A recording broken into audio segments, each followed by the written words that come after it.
का मैसेज गया है क्या?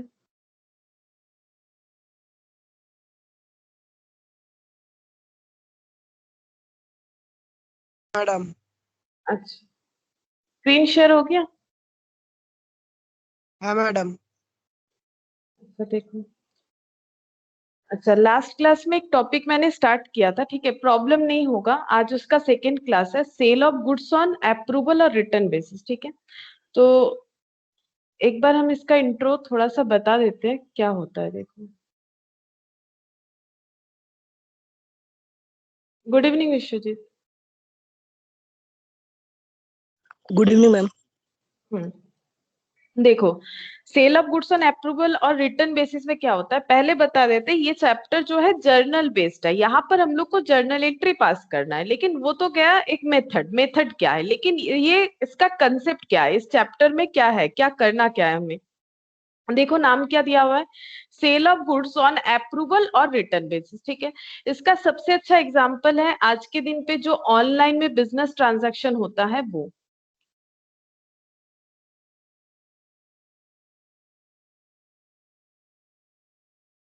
Good evening Ayush. Good evening ma'am. देखो, तो sale of goods on approval और रिटर्न बेसिस, जैसे तुम लोग कभी भी ऑनलाइन में कोई भी प्रोडक्ट अगर ऑर्डर करते हो, चाहे वो ड्रेस हो, शूज हो, कोई इलेक्ट्रॉनिक्स चीज हो, उसमें एक रिटर्न का टाइम दिया हुआ रहता है ना। अगर आपको नहीं पसंद आता है 15 डेज बाद हम लोग देखते हैं ना कि रिटर्न पॉलिसी है कि नहीं। अब कुछ प्रोडक्ट ऐसा भी होता है नॉन रिटर्नेबल, ठीक है, वो हम लोग रिटर्न करना चाहे तो नहीं कर सकते हैं। लेकिन कुछ प्रोडक्ट ऐसे होता है, मैक्सिमम प्रोडक्ट ऐसा होता है कि जिसे हम लोग रिटर्न कर सकते हैं। लेकिन रिटर्न कब कर पाएंगे, ऐसा थोड़ी है। एक एक क्लोथ खरीद लिए, ठीक है, एक मान लो तुम लोगों ने एक शर्ट खरीद लिया, शर्ट खरीदने के बाद उसको पहन लिया, उसको खराब कर दिया, उसके बाद तुम लोग बोल रहे हो 15 दिन के अंदर रिटर्न करना, तो हम रिटर्न कर दे रहे, वो नहीं लेगा। रिटर्न तभी होगा अगर रिटर्न का जो कंडीशन पहले से ही बताया जाता है कि आप रिटर्न जो कर रहे हो, आपको वहां पर दिखाना पड़ेगा कि आपका प्रोडक्ट जब रिटर्न लेने आता है ना, डिलीवरी बॉय वो पूरा चेक करता है, कहीं टैग वैग आपने फाड़ तो नहीं दिया, कुछ कलर वलर खराब तो नहीं कर दिया, कहीं फाड़ फूड़ तो नहीं दिया। ये सब चेक करने के बाद ही रिटर्न लिया जाएगा। तो एग्जैक्ट वैसा कंडीशन जैसा डिमांडेड था सेल के टाइम पे, वैसे कंडीशन में अगर हम लोग रिटर्न करेंगे तभी हमारा गुड्स जो है वो रिटर्न होगा, ठीक है। अब नॉर्मल ये तो गया ऑनलाइन का कंसेप्ट। ऑफलाइन में ये कैसे होता है, sale of goods on approval और रिटर्न बेसिस, देखो एक्चुअली क्या होता है, जब कोई नया प्रोडक्ट मार्केट में हम लोग लॉन्च करना चाहते हैं तो कंपटीशन के वजह से वो बहुत टफ होता है। मतलब लोगों को एक बार एक चीज पसंद आ गया, फिर उसके जगह दूसरा चीज पसंद करवाना उतना आसान नहीं होता है, ठीक है। जैसे अगर देखो नूडल्स में मैगी बहुत ज्यादा फेमस है, लेकिन बाकी और भी तो बहुत सारे नूडल्स है, लाइक टॉपरामैन है, और भी क्या क्या है। आईटीसी का भी एक नूडल्स निकला था, मुझे अभी नाम तो याद नहीं आ रहा है, तुम लोग को याद है तो मुझे नहीं पता क्या तो नाम था उसका भी, वो भी, लेकिन मैगी के सामने टिक नहीं पाया, ठीक है। याद है तुम लोगों को, आईटीसी का भी एक नूडल्स था। Good evening Shreyanshish. Good evening ma'am. मुझे नाम तो याद नहीं आ रहा परफेक्टली, भूल गए क्या तो नाम था।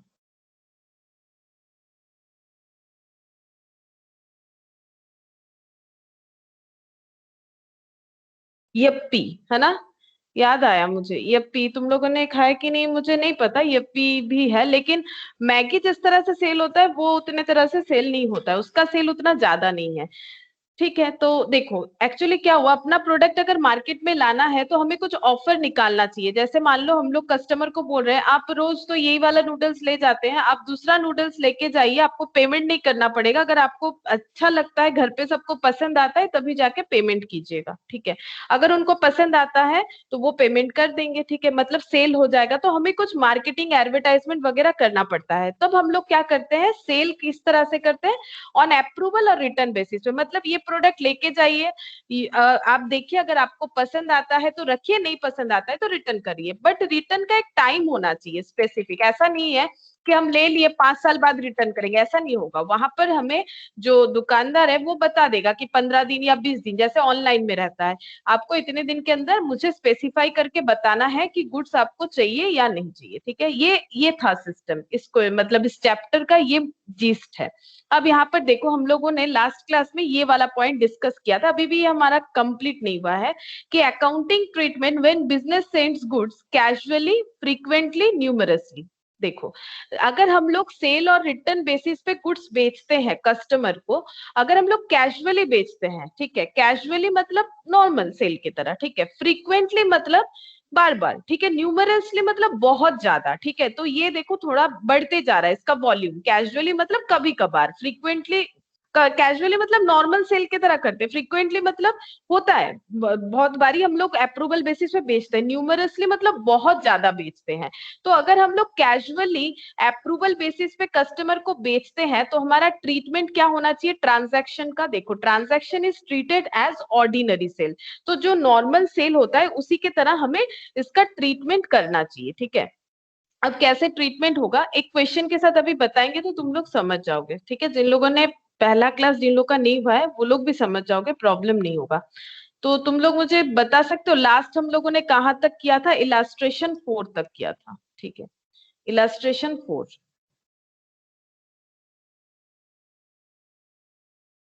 कहाँ तक किया था, ठीक है।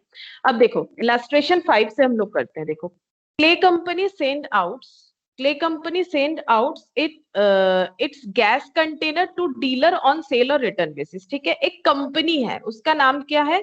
क्ले नहीं, अच्छा Kelly company sends out its gas container, ये गैस कंटेनर बेच रही है किसको? डीलर को, ठीक है। इसका मतलब ये गैस कंटेनर बनाने वाली कंपनी है, गैस कंटेनर बनाती है यानी मैन्युफैक्चर करती है, गैस कंटेनर बनाने वाली कंपनी है जो रिटर्न और सेल बेसिस पे अपने होलसेलर को बेच रही है। क्योंकि देखो, होलसेलर को हम लोग डिफरेंट डिफरेंट, जो मैन्युफैक्चरर होते हैं वो किसको बेचते हैं? वो डायरेक्टली होलसेलर को बेचते हैं, वो नॉर्मली कस्टमर को डायरेक्टली नहीं बेचते, उनको फायदा नहीं है। वो क्या करते हैं, जैसे अगर तुम लोग ग्रोसरी शॉप में देखोगे तो हमेशा कोई ना कोई कंपनी का गाड़ी रहता है जो कि उन लोगों को माल देके जाता है, जैसे कि नेस्ले का होता है, आईटीसी का होता है, ये सब देके जाता है। तो देखो, अगर नया प्रोडक्ट आएगा तो मैन्युफैक्चरर को क्या करना पड़ेगा? मैन्युफैक्चरर डीलर को बोलेगा कि आप ये वाला प्रोडक्ट भी रख के देखो, कस्टमर जरूर लेगा, अच्छा प्रोडक्ट है, अगर नहीं लेगा तो फिर रिटर्न कर दीजिएगा। तो गैस कंटेनर बेच रहा है, बेचा नहीं है, देखो सेल और रिटर्न बेसिस पे दिया है, मतलब अपना जो डीलर है उसको बोल रहा है आप रखो, अगर ठीक लगता है, बिक जाता है तो ठीक है, कोई बात नहीं, अगर नहीं बिकता है तो मुझे रिटर्न कर देना। All such transaction are however treated as actual sales. ये देखो, जब भी ये वाला लैंग्वेज तुम लोग को मिलेगा ना, एक्चुअल सेल्स, इसका मतलब है हम लोग कौन से वाले प्रोसेस से सेल कर रहे हैं? हमारा कैजुअल सेल हो रहा है। जब भी एक्चुअल सेल्स रहेगा तो उसे हम लोग बोलेंगे कैजुअल सेल्स। कैजुअली हम लोग सेल्स और रिटर्न बेसिस पे करते हैं। And are passed through day book, day book मतलब जो सब्सिडियरी बुक्स होता है, डे बुक के थ्रू से हम लोग इसका एंट्री पास करते हैं। डे बुक में हम लोग कौन सा लिखते हैं? सेल्स डे बुक में किस चीज का एंट्री होता है बताओ? कैश सेल का या क्रेडिट सेल का? बताओ, सेल्स डे बुक में कौन? क्रेडिट सेल का, ठीक है। तो इसीलिए casual sales. Just before the end of the financial year, जैसे ही फाइनेंशियल ईयर एंड होने आया उसके कुछ दिन पहले 100 gas containers which cost 900 each have been sent to the dealer on sale or return basis, ठीक है। तो कितना, ये तो पहले बताया कि ये लोग सेल और रिटर्न बेसिस पे सेंड करता है, अब बता रहा है कि कितने सारे क्वांटिटी का भेजा गया था। तो 100 गैस कंटेनर जिसका कॉस्ट है 900, वो भेजा गया है डीलर को सेल और रिटर्न बेसिस पे। तो अगर मुझे इतना बताओ, अगर ये कैजुअल सेल है तो इसका एंट्री क्या होना चाहिए? कैजुअल सेल होने से देखो, सेल हमारा दो तरह का होता है, या तो कैश होता है या तो क्रेडिट सेल होता है। देखो, सेल हमारा दो तरह का होता है। क्वेश्चन का कौन सा क्वेश्चन है? क्वेश्चन नंबर 4, ठीक है। अगर कैश सेल होता है तो एंट्री क्या होता है? Cash to sales. और क्रेडिट सेल होने से क्या होता है? डेटर टू सेल्स, ठीक है, डेटर टू सेल्स, ये एंट्री होता है। अब यहाँ पर हम लोग कौन सा सेल कर रहे हैं? ना तो कैश सेल कर रहे हैं ना तो क्रेडिट सेल कर रहे हैं, अप्रूवल वाला कर रहे हैं कि अप्रूवल तो बाद में मिलेगा लेकिन अभी दे देना है हमें प्रोडक्ट, ठीक है, हमें प्रोडक्ट बेच देना है लेकिन अभी पैसा नहीं मिला है, तो पैसा नहीं मिला है तो इसको हम लोग कैश सेल तो बोल ही नहीं सकते, क्रेडिट सेल बोल सकते हैं तब अगर इसे हम लोग बोलेंगे कि एक्चुअल सेल्स की तरह रिकॉर्ड कर रहे हैं। एक्चुअली में सेल्स जैसे रिकॉर्ड होता है, तो एक्चुअली में सेल्स दो तरह से रिकॉर्ड होता है, आइदर कैश और क्रेडिट। अब बताओ, अगर हम लोग अप्रूवल बेसिस में किसी को प्रोडक्ट बेच रहे हैं तो क्या ये कैश सेल है या क्रेडिट सेल है? Ma'am credit sale. Credit sale है। देखो समझ में आया सबको? अगर हम लोग अप्रूवल बेसिस में भेज रहे हैं तो इसका मतलब अप्रूवल बेसिस मतलब क्या होता है, पेमेंट करना जरूरी नहीं होता है। अगर तुम लोग ऑनलाइन वाला मैंने जो एग्जांपल दिया वहां पर क्या होता है, वहां पर ऑनलाइन में हम लोग पेमेंट कर देते हैं, बिना पेमेंट के हमें कोई नहीं देता है, पेमेंट कर देते हैं लेकिन जैसे ही रिटर्न करते हैं पेमेंट वापस मिल जाता है। लेकिन ऑफलाइन में ना हम लोग बिना पेमेंट के भी ला सकते हैं। अगर कोई हमारा जान पहचान का वो बोल रहा है ले जाइए ले जाइए, बोलेगा आपको पैसा देने का जरूरत नहीं है, ठीक है, यहाँ पर कुछ इसी तरह का हो रहा है कि पैसा देने का जरूरत नहीं है, क्रेडिट सेल की तरह ट्रीट करना है। तो क्रेडिट सेल का एंट्री क्या होता है? डेटर, अभी तो मैंने लिखा था, बताओ, डेटर टू सेल्स, बताओ कितने? हाँ, 1,60,000। 1 लाख कितना बता रहे हो, बताओ? 1,20,000। 1,20,000। अच्छा, कैसे आ रहा है? 100 गैस कंटेनर हम बेचा है, 100 नंबर ऑफ गैस कंटेनर भेजा है। अच्छा, और एक एक का सेल प्राइस क्या है? देखो 900 जो है ये कॉस्ट प्राइस है। कॉस्ट और सेल में डिफरेंस पता है? कॉस्ट मतलब जो इन लोगों का मैन्युफैक्चर करने का खर्चा आया 900, और इसको बेचा है देखो 1200 ईच, मतलब प्रॉफिट लगा के बेचा है ना, प्रॉफिट लगा के ही तो बेचना है भाई, नहीं तो लॉस है। 300 रुपए प्रॉफिट लगा के बेचा है, 1200 करके एक एक का सेलिंग प्राइस इन लोगों ने माना है, तो इंटू 1200। तो विश्वजीत का आंसर तो मुझे गलत लग रहा है, 1,20,000 हो रहा है ना, 1,00,000। 1,20,000। हाँ, 1,20,000 का सेल हुआ। अच्छा, उसके बाद यहाँ पर बोला है out of this only 20 gas containers are sold at 1,500। अच्छा, अब यहाँ पर देखो क्या हुआ है, यहाँ पर 1200 में हम लोगों ने भेजा था, ठीक है। अब जब उन्होंने मतलब जो डीलर है वो जब बोल रहा है कि हम 20 कंटेनर खरीदेंगे, तो जो मैन्युफैक्चरर है ना, ये कंपनी जो है वो बोल रही है अब हम 1200 में नहीं बेचने वाले, हम 1500 लेंगे, अगर आपको लेना है तो लीजिए, नहीं लेना है तो मत लीजिए, ठीक है। यहाँ पर कंसेप्ट क्या हो गया, यहाँ पर प्रॉब्लम ये हो गया, जब ऐसे नॉर्मल इन लोगों ने दिया था कि आप ये प्रोडक्ट को रखो, ठीक है, तब ये 1200 बोल के इन लोगों ने डील किया था, लेकिन जब इन लोगों ने खरीदने के लिए हाँ बोल दिया, तब ये बोल रहे हैं 1200 नहीं, मुझे 1500 चाहिए, अगर आपको लेना है लीजिए, नहीं लेना है मत लीजिए। अब ये बोल ही सकता है ना, उसका खुद का मैन्युफैक्चरिंग है, उसका मन, वो बोल सकता है। अच्छा, ये बताओ, अगर वो 1500 में ले रहा है, अगर वो हाँ बोल देता है, क्योंकि हाँ बोल रहा है, देखो सोल्ड हुआ है मतलब बिक गया 1500 में, तो बताओ जो सेलिंग प्राइस था स्पेसिफाइड उससे ज्यादा में बिका या कम में, ये बताओ? ज्यादा। ज्यादा। और अगर 20 गैस कंटेनर बिक रहा है तो कितना रिटर्न हो गया होगा? 100 में से अगर 20 बिक रहा है तो कितना रिटर्न हो गया होगा? 80। 80 गैस कंटेनर जो है वो रिटर्न हो गया होगा, ठीक है। अच्छा, तो यहाँ पर देखो हम लोग क्या करेंगे, पहले जो एंट्री है रिटर्न का वो लिख लेते हैं, ठीक है, रिटर्न का भी लिख लेते हैं। अच्छा, इसका जो प्राइस बढ़ गया उसका भी रिकॉर्ड करना पड़ेगा। देखो कितना करके बढ़ा, देखो 1500 वाला 1200 वाला 1500 में खरीदना पड़ेगा। तो फिर बताओ ये किसके बुक्स में हम लोग एंट्री कर रहे हैं? जो सेलर है उसके बुक्स में। तो सेलर क्या बोलेगा? सेलर ये बोलेगा कि मेरा सेल्स जो है वो और भी बढ़ गया। ये देखो, out of this only 20 gas containers are sold at 1,500 each, तो कितना करके 300 करके। तो इसका एंट्री क्या होगा? देखो, डेटर, डेटर और भी बढ़ रहा है, डेटर टू सेल्स, ठीक है।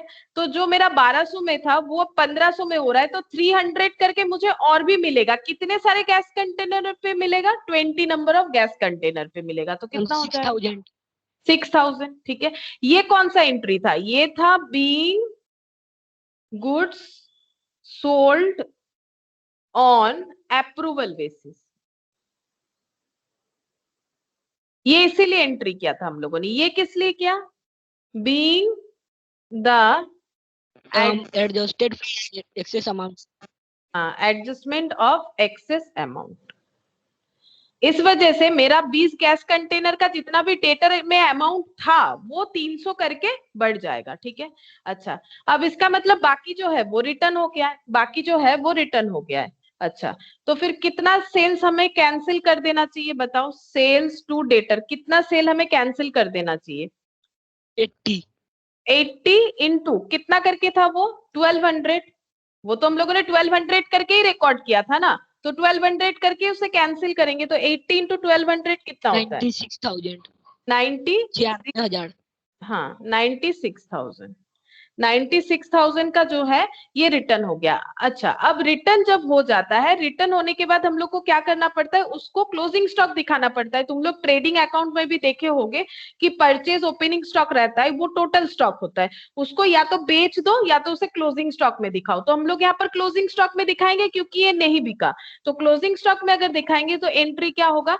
टू ट्रेडिंग होता है, तभी तो ट्रेडिंग में तुम लोग लिखते हो बाई क्लोजिंग स्टॉक। तो to inventory line customer to debtor account 72,000 inventories inventories lying with, inventory मतलब होता है stock. Inventories lying with customer, customer के पास हमारा स्टॉक है।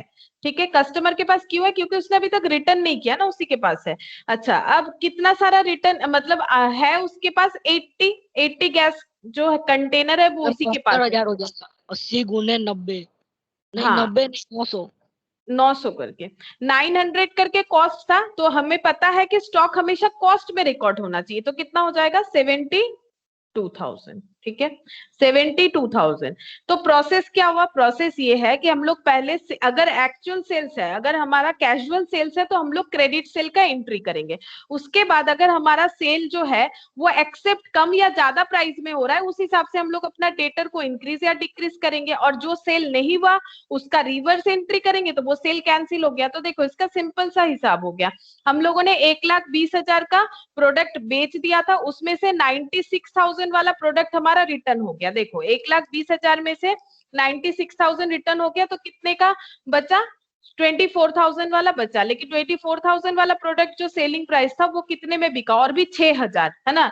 तो फिर ये 24,000 वाला 30,000 में बिका, क्योंकि इसका तो पहले 24,000 प्राइस था ना। 20 इंटू 1200 24,000 होता है। अब 20 इंटू 1500 करोगे तो वो कितना हो जाएगा? 30,000। तो फिर वो उतना एक्सेस प्राइस हो रहा है। अच्छा, ये था इलास्ट्रेशन 5।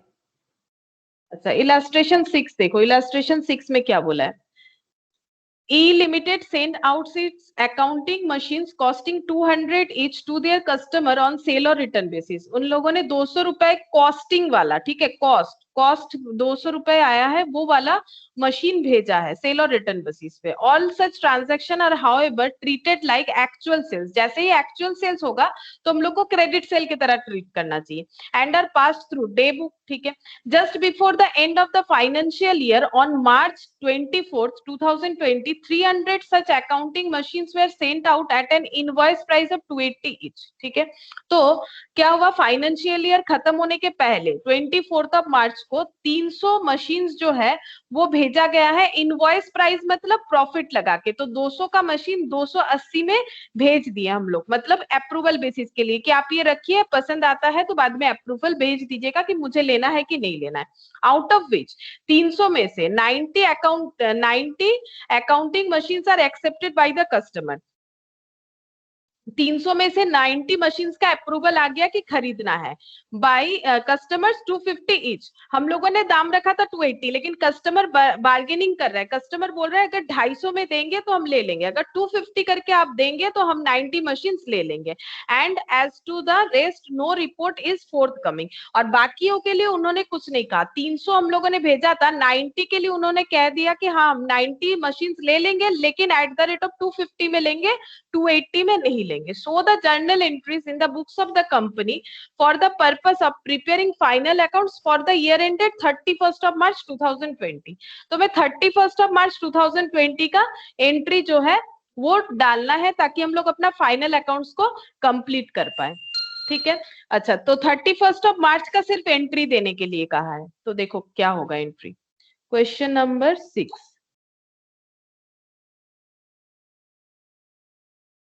31 मार्च 2020। तो बताओ जब ईयर एंड हो रहा है तो हम लोग को क्या एंट्री करना चाहिए? जब हम लोगों ने 24 मार्च को सेल किया होगा उसका एंट्री मैंने यहाँ पर नहीं दिखा, क्योंकि इन लोगों ने बोला है कि 31 मार्च का ही दिखाओ। लेकिन अगर हम लोग 24 का भी दिखाते हैं, एक बार देखो समझने के लिए हम लोग करते हैं, यहाँ पर मांगा नहीं है फिर भी हम लोग दिखाते हैं। 24 मार्च को जब हम लोगों ने प्रोडक्ट भेजा होगा तो उसका क्या एंट्री होगा? देखो 280 करके 9। हाँ, 84,000 debtor account debit credit sale का एंट्री करेंगे ना, टू सेल्स कितना हो जाएगा? 84,000। हाँ, 300 इंटू 280।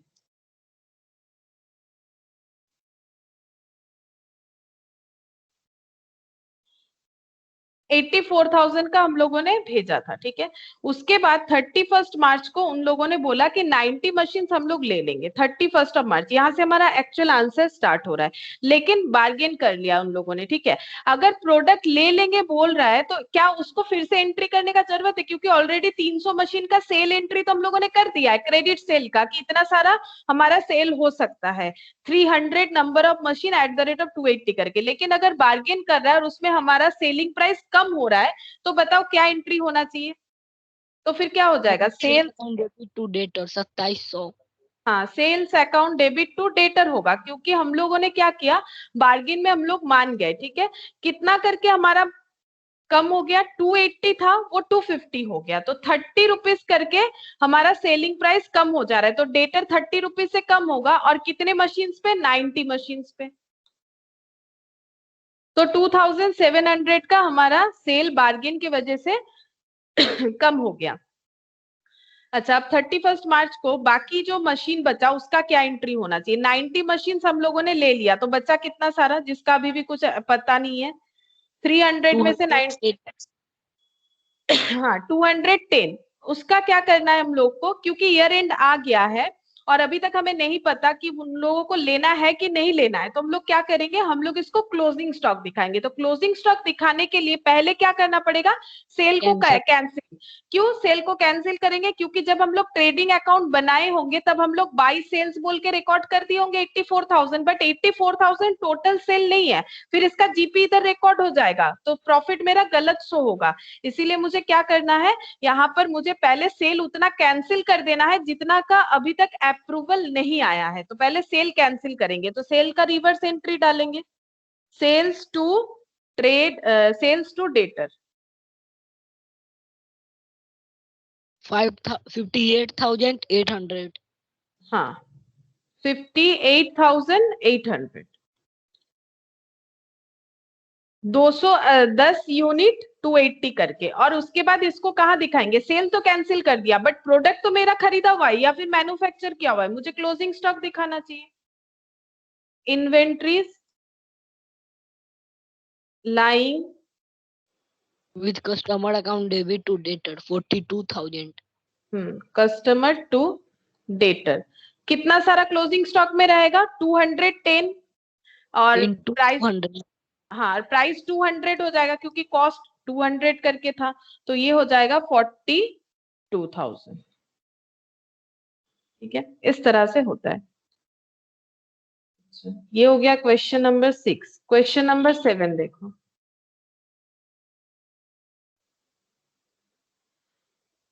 क्वेश्चन नंबर 7 में क्या बोला है देखो, A send out goods on approval to few customers and includes them same in the sales account. मतलब कैजुअल सेल है, सेल्स अकाउंट में रिकॉर्ड कर रहे हैं, मतलब कैजुअल सेल है। सेल अकाउंट में कब रिकॉर्ड होगा? जैसे डेटर टू सेल्स, तो सेल अकाउंट्स में क्या हो जाएगा? टू डेटर, डेटर यानी कस्टमर, कस्टमर को हम लोगों ने रिकॉर्ड कर दिया सेल्स अकाउंट में, यानी कैजुअल सेल किया है। On 31 March 2020 the trade receivable balance, trade receivable मतलब डेटर, डेटर का बैलेंस दिख रहा है 1 लाख। कहां पर दिख रहा होगा? बैलेंस शीट में। which includes 7,000 goods sent on approval against which no intimation was received during the year। अच्छा, क्या हुआ? हमारा जो डेटर का बैलेंस वो 1 लाख दिख रहा है, लेकिन इसमें से 7,000 गुड्स जो है वो अप्रूवल बेसिस वाला है, इसका कोई भी इंटीमेशन अभी तक नहीं आया। This goods were sent at 25% over and above cost price, मतलब 100 रुपए का प्रोडक्ट 25% प्रॉफिट लगा के बेचा था, यानी 125 रुपए में 25% प्रॉफिट ऑन कॉस्ट का मतलब हो गया, अगर किसी प्रोडक्ट का कॉस्ट 100 रुपीज था तो उसका सेलिंग प्राइस 125 रुपए लगाया गया है। और किसको किसको भेजा गया था, मिस्टर एक्स और मिस्टर वाई को। देखो 4000 और 3000, 7000 हो गया टोटल। समझ में आया कि 4000 और 3000 इतने रुपए का टोटल गुड्स भेजा गया था। Mister X sent intimation of acceptance on 30th April. लेकिन ईयर एंड कब होता है, ईयर एंड होता है 31st ऑफ मार्च, और इन्होंने 30th अप्रैल को बोला है कि हम गुड्स लेंगे।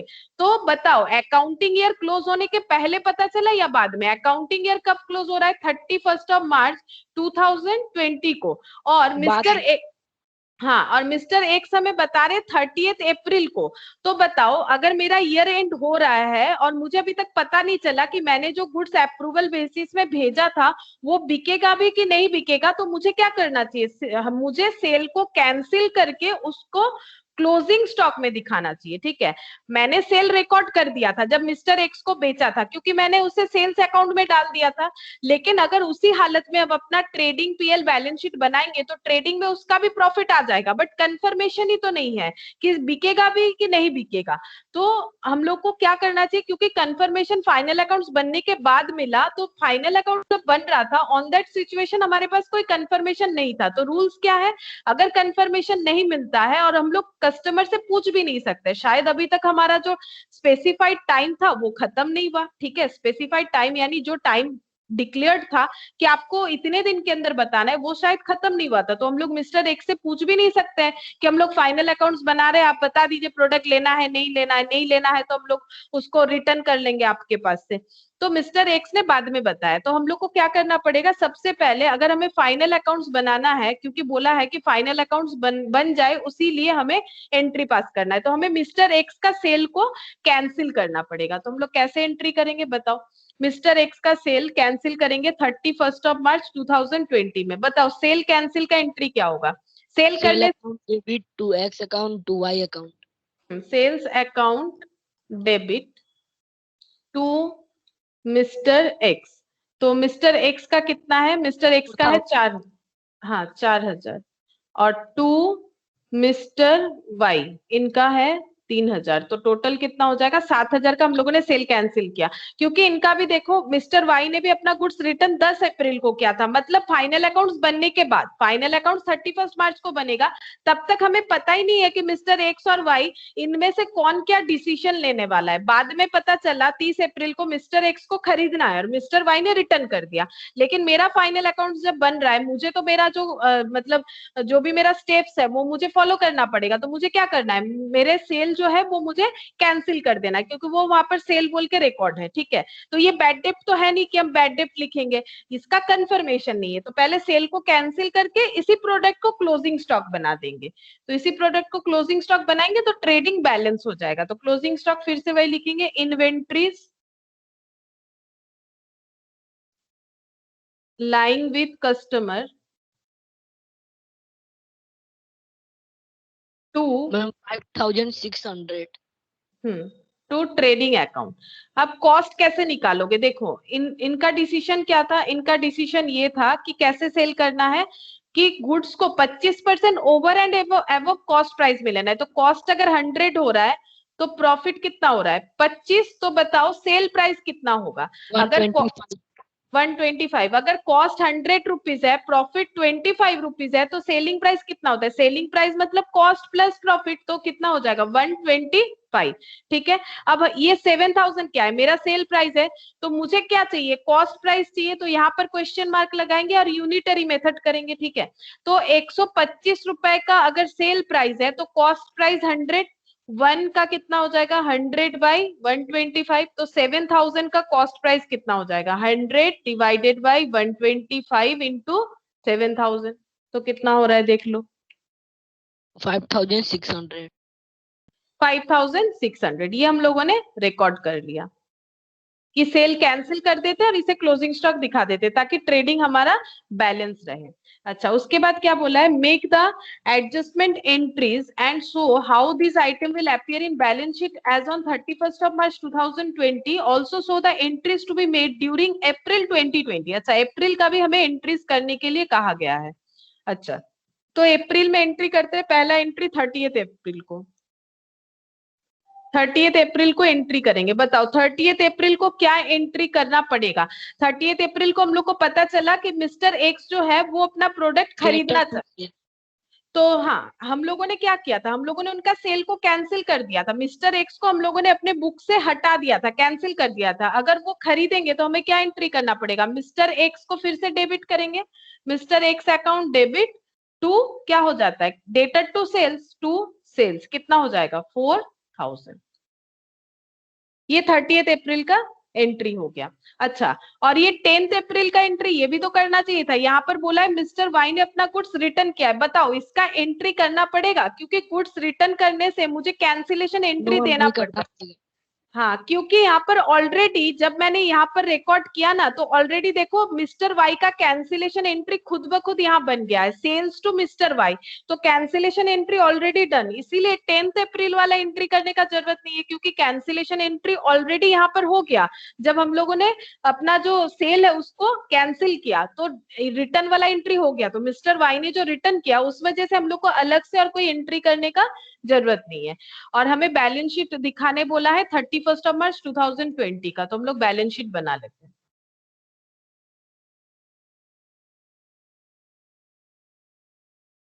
Balance sheet as on 31 March 2020।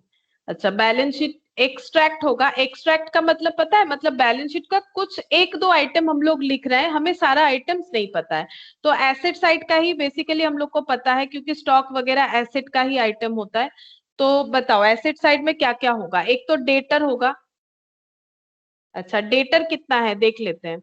Debtor यहाँ पर कुछ बताया था 1 लाख या फिर ऐसे कुछ बताया था, 1 लाख है। ये देखो 31 मार्च 2020 में 1 लाख था, लेकिन इसमें से अप्रूवल बेसिस वाला कितना था उसको लेस कर लेते हैं। अप्रूवल बेसिस वाला था 7,000, तो 1 लाख माइनस 7,000 क्यों लेस किया? देखो हम लोगों ने यहाँ पर सेल कैंसिल कर दी, हाँ सेल कैंसिल कर दिया था 7,000 का, तो 93,000 का सेल था। ठीक है। अच्छा, अब स्टॉक जो है क्लोजिंग स्टॉक वो कितने का बना वो लिखेंगे। क्लोजिंग स्टॉक हमारा बना 5,600। यहाँ पर ये देखो क्लोजिंग स्टॉक बना 5,600 और एक क्वेश्चन में गिवन है, देखो क्लोजिंग स्टॉक के बारे में क्या लिखा हुआ है।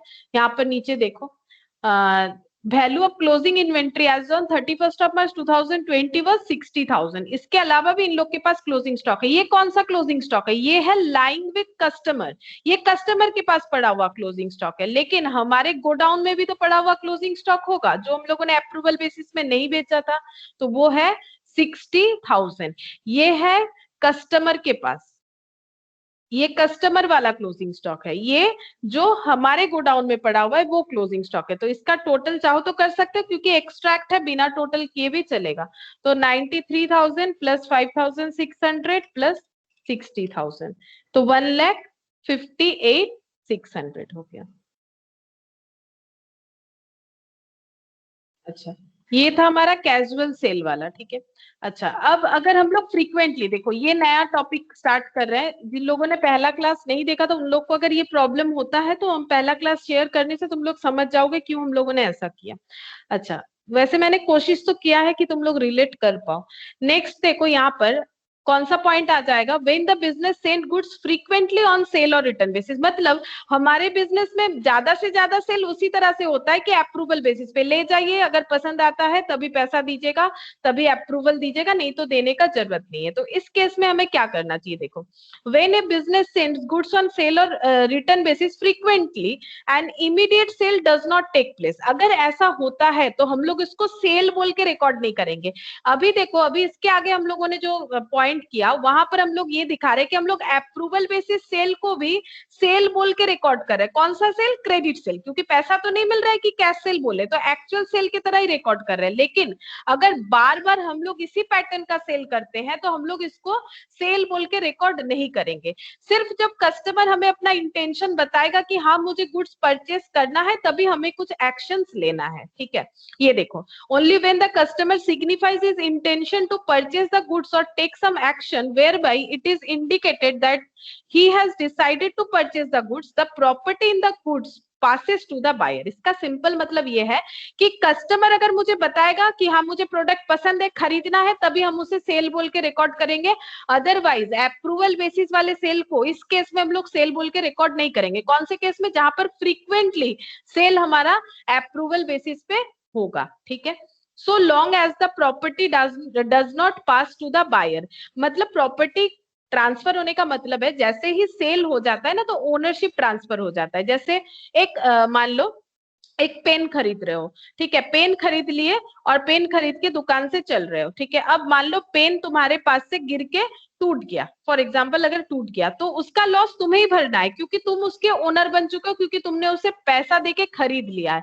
तो जैसे खरीदते हैं ना तो उसमें हमारे पोजीशन मतलब रखने का अधिकार, पोजीशन के साथ साथ हमारा जो ओनरशिप है वो भी ट्रांसफर हो जाता है. तो पोजीशन ओनरशिप दोनों ही ट्रांसफर होता है, तो वो लॉस प्रॉफिट जो है वो हमारा होगा. तो जब तक कस्टमर नहीं बताता है तब तक हम लोग उसे ओनरशिप ट्रांसफर नहीं कर सकते, वही बता रहे हैं. So long as the property does not pass to the buyer, the seller does not record it as sale and therefore does not debit the customer with the sale price. तो हम लोगों को कस्टमर को debit नहीं करना है, यानी debtor account debit ये एंट्री नहीं करना है. तो फिर हम लोग कैसे मेंटेन करेंगे इस तरह के कंडीशन में?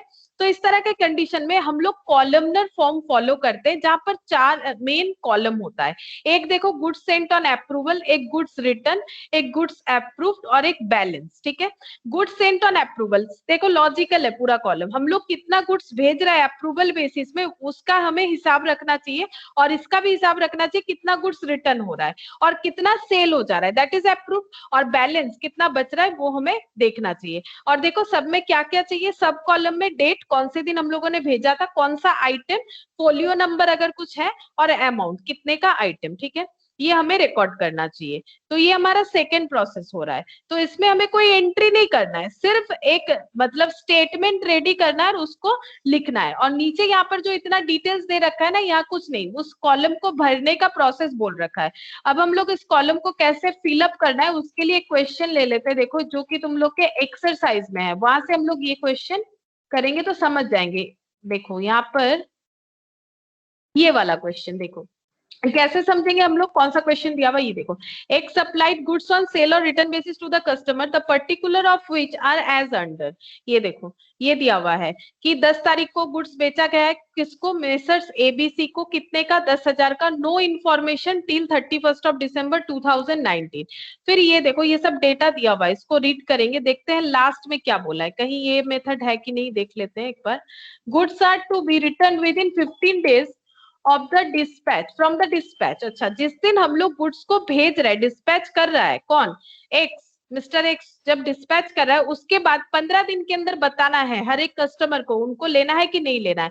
अगर वो फेलियर हो जाते हैं, जैसे तुम लोग भी मिंत्रा वगैरह से लेते हो कुछ भी या फिर अमेजन से लेते हो, फ्लिपकार्ट से लेते हो, बाई चांस 15 दिन तुम लोग का चला गया और तुम लोग भूल गए रिटर्न करना था, फिर वो खरीदना पड़ेगा. ठीक है, कुछ नहीं कर सकते हम लोग. तो वही बोला है failing which it will be treated as sale. अगर फेल हो जाता है तो उसे सेल ट्रीट किया जाएगा.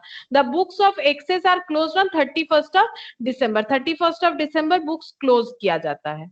अच्छा अब नीचे देखते हैं क्या लिखा हुआ है. Prepare the following accounts in the books of X, goods on sale or return or sold and return day book, goods on sale or return total account. अच्छा तो यहाँ पर जो हमें प्रिपेयर करने के लिए बोला है ना दो चीज, ये एक्चुअली इस मेथड से जाता है. दिखा देते हैं एक मिनट, देखो एक बार ये चीज देखोगे तो तुम लोग को समझ में आ जाएगा.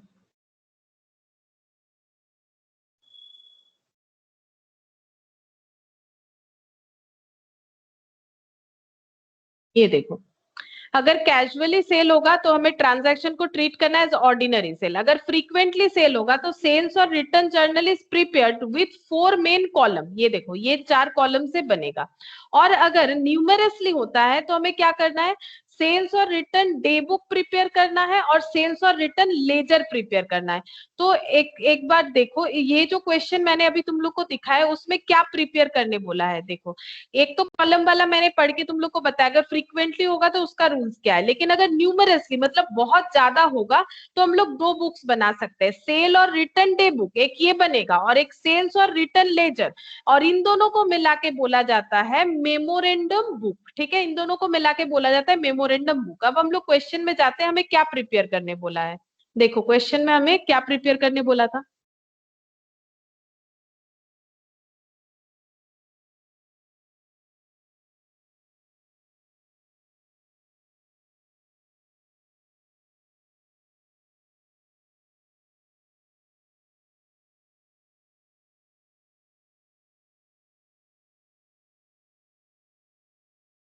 देखो क्वेश्चन में भी बोला है sale or return day book और goods sale or return total account. इसका मतलब हमारा ये थर्ड मेथड है। ठीक है, तो क्वेश्चन में हमें बोलेगा नहीं कि कौन सा मेथड है, वो हमें खुद से समझना पड़ेगा। अगर हमें दो अकाउंट बनाने बोल रहा है, एक सेल और रिटर्न बुक बनाने बोल रहा है और एक cell or return total account बनाने बोल रहा है, तो ये न्यूमरसली वाला है। ठीक है, ये न्यूमरसली वाला है, ये फ्रीक्वेंटली वाला नहीं है। तो फ्रीक्वेंटली वाले का क्वेश्चन तो मुझे अभी दिखा नहीं, ये फ्रीक्वेंटली वाला नहीं है। चलो कोई बात नहीं, फ्रीक्वेंटली वाला तो ये नहीं है, न्यूमरसली वाला भी बता देते हैं। अगर फ्रीक्वेंटली वाला होगा तो हमें इस तरह से रिकॉर्ड करना है।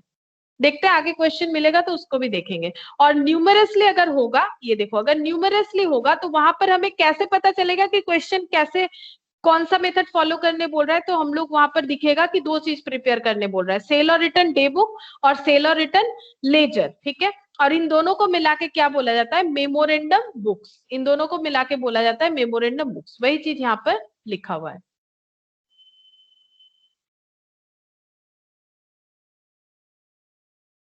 अच्छा, यहाँ पर क्या बोला है, किस तरह से इसको रिकॉर्ड करना है। ठीक है, ये हम लोग क्वेश्चन के साथ ही कर लेंगे।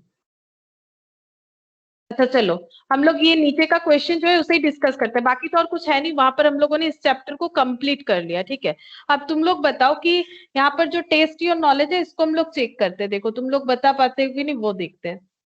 फर्स्ट क्वेश्चन यहाँ पर दिया है, देखो, गुड्स सोल्ड ऑन अप्रूवल और return basis are not recorded as credit sale initially when they are sent out. बताओ, अगर हम लोग गुड्स सेल कर रहे हैं और अप्रूवल बेसिस पे, हाँ विश्वजीत फॉल्स बोल रहा है, बाकी लोग भी बताओ, अगर हम लोग गुड्स अप्रूवल बेसिस पे बेच रहे हैं तो क्या हम लोग इसे क्रेडिट सेल की तरह रिकॉर्ड नहीं करते हैं। बताओ, अभी हम लोग करते हैं तो फिर ये क्या हो जाएगा, ये हो जाएगा फॉल्स। ठीक है, second, the customer retains the goods even after the expiry of the mention term. मतलब 15 दिन टाइम था, 15 दिन एक्सपायर हो गया और कस्टमर ने गुड्स रख रखा है अपने पास। रिटेन करना मतलब रखना, रख लिया है, कुछ नहीं बताया है। But this act does not confirm to sale of goods as there is no express consent given. इसका मतलब है, बोल रहा है कि लेकिन हम लोग इसको सेल नहीं मानेंगे क्योंकि उन्होंने कुछ एक्सप्रेशन नहीं किया अपने पास से, चुप बैठे थे। क्या ये फॉल्स? अगर मिंत्रा से कुछ खरीदे हो और 15 दिन चला गया है और मिंत्रा को कुछ कंफर्मेशन नहीं दियो तो मिंत्रा तो उसे सेल ही मानेगा ना। वो थोड़ी ना ये बोलेगा कि कस्टमर ने अपने तरफ से कोई एक्सप्रेशन नहीं दिया तो हम लोग इसको सेल नहीं मानेंगे। नहीं, 15 दिन चला गया मतलब आप कुछ बोलो ना बोलो वो तो सेल है, आपको खरीदना ही पड़ेगा। तो ये फॉल्स। ठीक है, third, at the end of the year those goods on approval basis awaiting approval from the customer are shown as part of sales in the books of the seller। देखो इसका मतलब क्या है, जब ईयर एंड हो रहा है, हाँ जब ईयर एंड हो रहा है, those goods on approval basis, जो कि अप्रूवल के लिए वेट कर रहा है फ्रॉम द कस्टमर, कस्टमर ने अभी तक अप्रूवल नहीं दिया और मेरा ईयर एंड आ गया है, तो उसे मुझे कैसे दिखाना चाहिए, are shown as part of the sales in the books of the seller. क्या सेलर अपने बुक्स में उसे सेल ही दिखाएगा या फिर उसे क्लोजिंग स्टॉक दिखाएगा। बताओ, मेरा ईयर एंड आ गया और मुझे कस्टमर से अभी तक अप्रूवल नहीं मिला कि वो गुड्स खरीदेगा कि नहीं खरीदेगा। ठीक है, लेकिन हम पूछ भी नहीं सकते क्योंकि मुझे वेट करना पड़ेगा, अभी तक टाइम पीरियड जो मैंने बताया था वो खत्म नहीं हुआ। ठीक है, तो मुझे वेट करना पड़ेगा, लेकिन मेरा बुक्स ऑफ अकाउंट्स भी क्लोज होने वाला है, तो क्या हम उसे सेल ही दिखा के रखे या फिर सेल कैंसिल करके क्लोजिंग स्टॉक दिखाए। क्वेश्चन ये पूछ रहा है। सेल कैंसिल करके क्लोजिंग स्टॉक दिखा दे। सेल कैंसिल करके क्लोजिंग स्टॉक दिखाएंगे तो बताओ ये क्या हो जाएगा आंसर थर्ड का? फॉल्स। फॉल्स। ठीक है, थर्ड का आंसर क्या होगा? फॉल्स। अच्छा, फोर्थ नंबर देखो, no entry needs to be passed in the books of the seller when the customer rejects the goods awaiting approval after the closing of the books of the seller. इसका मतलब समझो, मेरा True. Books of, true, हाँ true, correct. क्योंकि हमने पहले ही दिखा दिया हाँ क्लोजिंग स्टॉक। देख, करेक्ट, देखो क्योंकि क्लोजिंग, मेरा बुक्स ऑफ अकाउंट्स क्लोज हो गया, no entry need to be passed in the books of the seller when the customer rejects. मेरा अगर ईयर एंड हो गया है तो मैंने उसको क्लोजिंग स्टॉक दिखा दिया, वो सारे स्टॉक को। तो no entry need to be passed in the books of the seller when the customer rejects the goods awaiting approval after the closing. अभी जो लास्ट क्वेश्चन किया था मिस्टर एक्स और मिस्टर वाई, तो मिस्टर वाई का और mister x दोनों का गुड्स हम लोगों ने सेल कैंसिल करके क्लोजिंग स्टॉक दिखा दिया था। मिस्टर एक्स ने फिर से बोला कि हम प्रोडक्ट खरीदने वाले हैं, तो फिर उसका एंट्री कर दिया। लेकिन मिस्टर वाई ने बोला हम रिटर्न करने वाले हैं, अब सेल तो कैंसिल हो गया, अब सेल्स रिटर्न का कोई जरूरी नहीं हमें एंट्री करना, वही वाला, तो ये ट्रू है। नेक्स्ट देखो, the period within which the customer has to reject or accept is fixed by the buyer. कितने दिन में तुम्हें ये प्रोडक्ट एक्सेप्ट करना है या रिजेक्ट करना है, ये कौन बताता है? ये बायर, मतलब हम लोग खरीदते हैं, हम लोग आइडेंटिफाई करते हैं, या फिर कंपनी हमें बताती है कि आपको ये 15 दिन या 25 दिन इतने दिन बाद? कंपनी बताती है। हाँ, होगा। ये फॉल्स है, ठीक है, ये मिंत्रा बताएगा, फ्लिपकार्ट बताएगा, हम लोग थोड़ी ना डिसाइड कर सकते हैं। Mere transfer of the position of the goods from the seller to the customer. Seller customer को गुड्स रखने का अधिकार दिया है, पोजीशन, ओनरशिप नहीं दिया है। Under sale or approval basis also ensure transfer of ownership to the customer. क्या इसमें ओनरशिप भी ट्रांसफर होता है इस तरह के? फॉल्स, क्योंकि हम लोग सेल ऑन अप्रूवल बेसिस बोल रहे हैं ना, हम आपको रखने का पोजीशन दिए है, आप जिस दिन बोलोगे कि हाँ मुझे ये प्रोडक्ट खरीदना है, उस दिन आपका ओनरशिप ट्रांसफर होगा। 15 दिन तक आपके पास सिर्फ पोजीशन है, ओनरशिप नहीं है, ठीक है। अच्छा, अब देखो, फिर यहाँ पर कुछ एमसीक्यूज आ गए। बताओ, when a large number of articles are sent frequently, देखो फ्रीक्वेंटली बोल रहा है, कैजुअली या फिर न्यूमरसली नहीं, frequently on sale or return basis, it is necessary to maintain, क्या करना पड़ता है फिर? Sales journal, journal, goods return journal, है ना, या फिर सेल्स रिटर्न जर्नल, कौन सा बताओ? Ma'am C. C, sales or return journal. ये अभी थोड़ी देर पहले मैंने वहां पर जो तुम लोग को दिखाया था ना, वहां पर देखना। देखो, सेल्स जर्नल कब होता है? जब हम लोग कैजुअली करते हैं, ठीक है। गुड्स रिटर्न जर्नल ये नहीं होगा, ये तो वो कॉलमनर फॉर्म में होता है जिसमें हम लोग ये न्यूमरसली वाले में होता है। फ्रीक्वेंटली वाले में कौन सा होता है? सेल और रिटर्न जर्नल, ठीक है। फ्रीक्वेंटली वाले में बनता है सेल और रिटर्न जर्नल। अच्छा, sale or return day book and sale or return journal is known as, दोनों को मिला के क्या बोला जाता है? अभी दिखाया था मैंने वहां पर, बताओ, शो किया था वहां पर। Memorandum. Memorandum books, return sale or return day book and sale or return journal दोनों मिला के होता है मेमोरेंडम। और ये कौन से वाले के होता है, कौन से वाले केस में होता है? न्यूमरसली वाले में, ठीक है। अच्छा, क्वेश्चन नंबर 3 देखो, A sent some goods costing 3,500 at a profit of 25% on sale.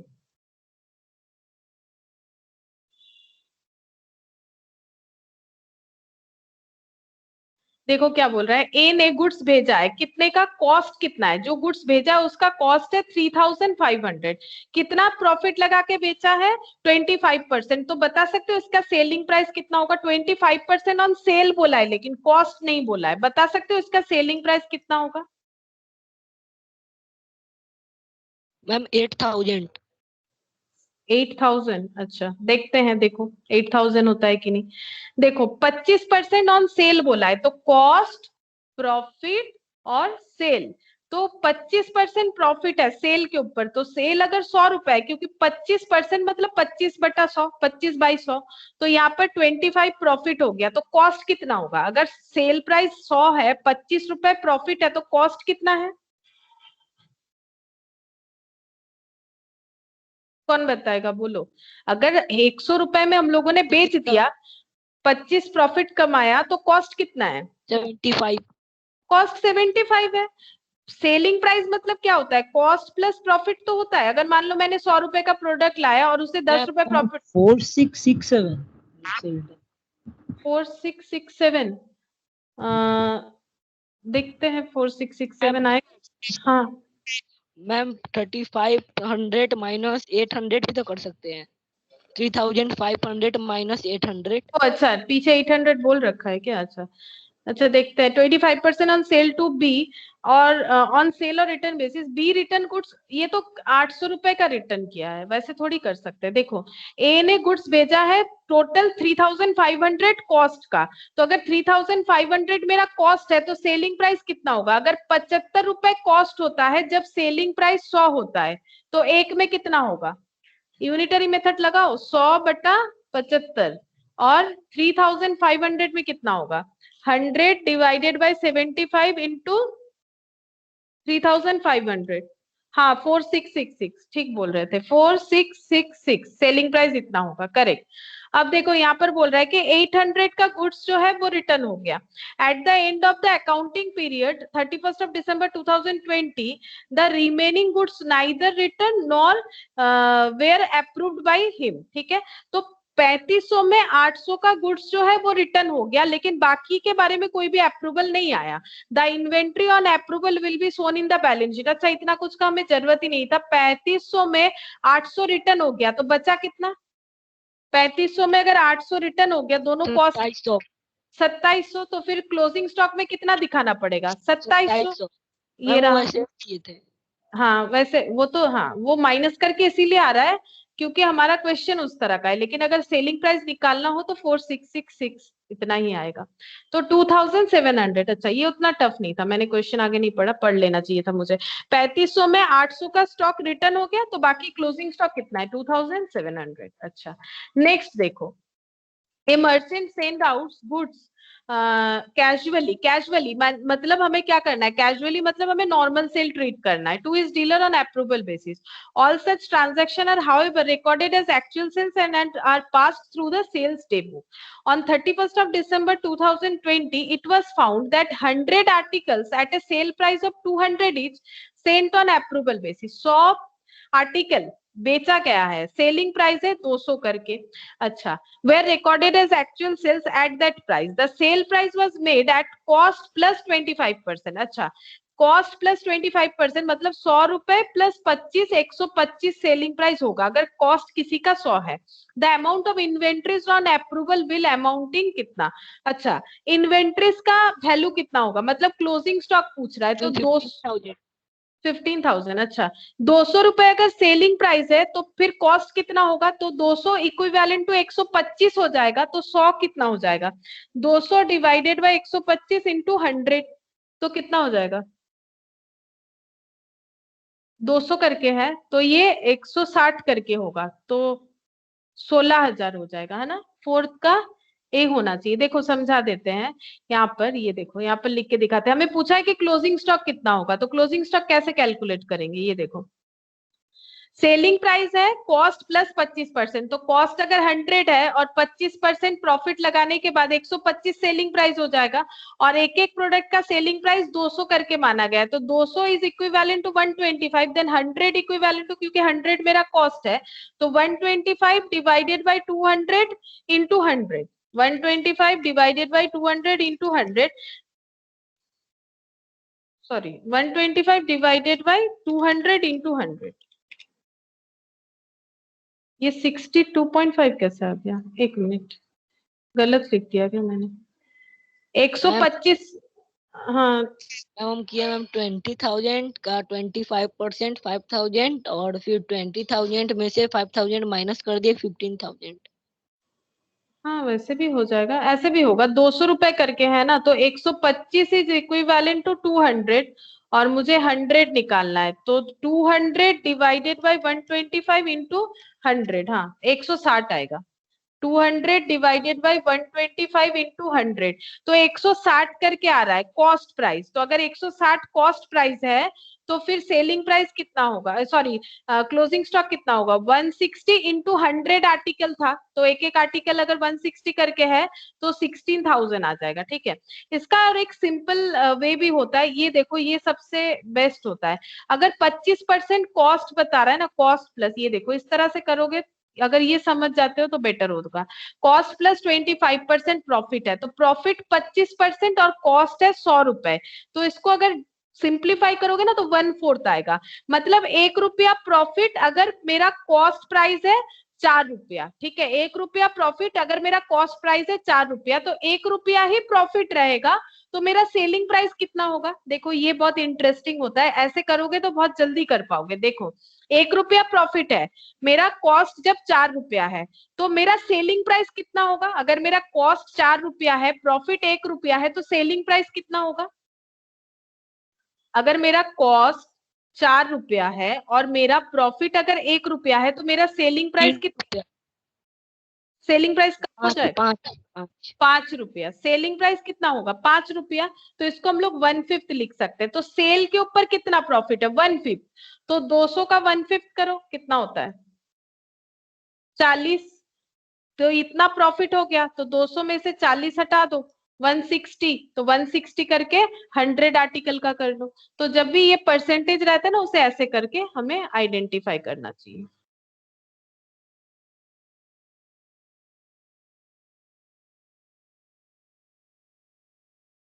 अच्छा, क्वेश्चन नंबर 5 देखो। Umesh send goods on approval basis दिया हुआ है। अच्छा, यहाँ पर बोला है कुछ कस्टमर्स का नाम दिया हुआ है, goods send goods accepted goods return. ये कौन सा मेथड का दिया हुआ है, बता सकते हो? ये कौन से मेथड पे सम दिया हुआ है? ये है फ्रीक्वेंटली वाला, देखो कॉलमनर फॉर्म में है। अच्छा, अब यहाँ पर क्वेश्चन क्या पूछा है? The inventories of goods Saint on approval basis on 31 जनवरी। अच्छा, देखो 31 जनवरी को हमें ये देखना है 31 जन को कितना स्टॉक रहेगा। देखो, तो हम लोगों ने 8 तारीख को जो गुड्स बेचा था वो 3000 एक्सेप्ट हो गया और 500 रिटर्न हो गया। तो रिटर्न हो गया तो हम लोगों ने एंट्री कर लिया होगा, क्योंकि 31 जन में हमें पूछा क्लोजिंग स्टॉक कितना होगा। तो 8 जनवरी को हम लोगों ने 3500 का प्रोडक्ट बेचा था, 3000 का उन्होंने ले लिया, 500 रिटर्न कर दिया, तो ये हम लोगों ने रिटर्न का एंट्री डाल दिया होगा। अच्छा, यहाँ पर 2800 का सेल हुआ था, 10 जनवरी को 2800 का ही गुड्स खरीद लिया गया, तो कुछ भी रिटर्न वगैरह नहीं है, तो क्लोजिंग स्टॉक नहीं बनेगा। यहाँ भी क्लोजिंग स्टॉक कुछ नहीं बनेगा, यहाँ पर भी क्लोजिंग स्टॉक कुछ नहीं बनेगा। 3680 का सेल किया था और 3680 ही हम लोग को रिटर्न आ गया, उमेश को रिटर्न आ गया। तो रिटर्न अगर आ रहा है तो रिटर्न का एंट्री क्या होगा? जब सेल किए हैं तब एंट्री किए होंगे debtor to Chandra, Chandra to sale, Chandra to sale किए होंगे, और जब रिटर्न किया होगा तो सेल्स रिटर्न टू चंद्रा, तो कैंसिल, क्लोजिंग स्टॉक तो नहीं बनेगा। रिटर्न अगर पता चल जाता है तो क्लोजिंग स्टॉक कैसे बनेगा? नहीं बनेगा। अच्छा, दिसाई को हम लोगों ने 1260 का सेल किया था, उन्होंने 1000 का सेल लिया और 260 रिटर्न कर दिया, तो ये रिटर्न में एंट्री चला गया। तो इसका मतलब क्लोजिंग स्टॉक तो नहीं बना। देखो, जो बिक गया उसका तो क्लोजिंग स्टॉक नहीं बनेगा, जैसे ये बाबू वाला, इसका तो क्लोजिंग स्टॉक का कोई सवाल ही नहीं होता है। बाकी जितना भी रिटर्न हुआ है वो तो मुझे 31 जन के पहले पता चल गया, रिटर्न हो गया, तो रिटर्न हो गया तो उसका तो रिटर्न एंट्री डाल दिया हम लोगों ने।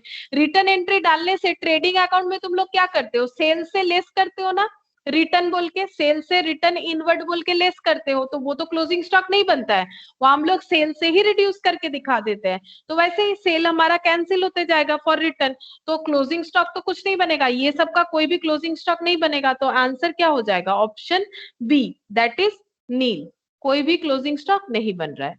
अच्छा, क्वेश्चन नंबर 6 देखो।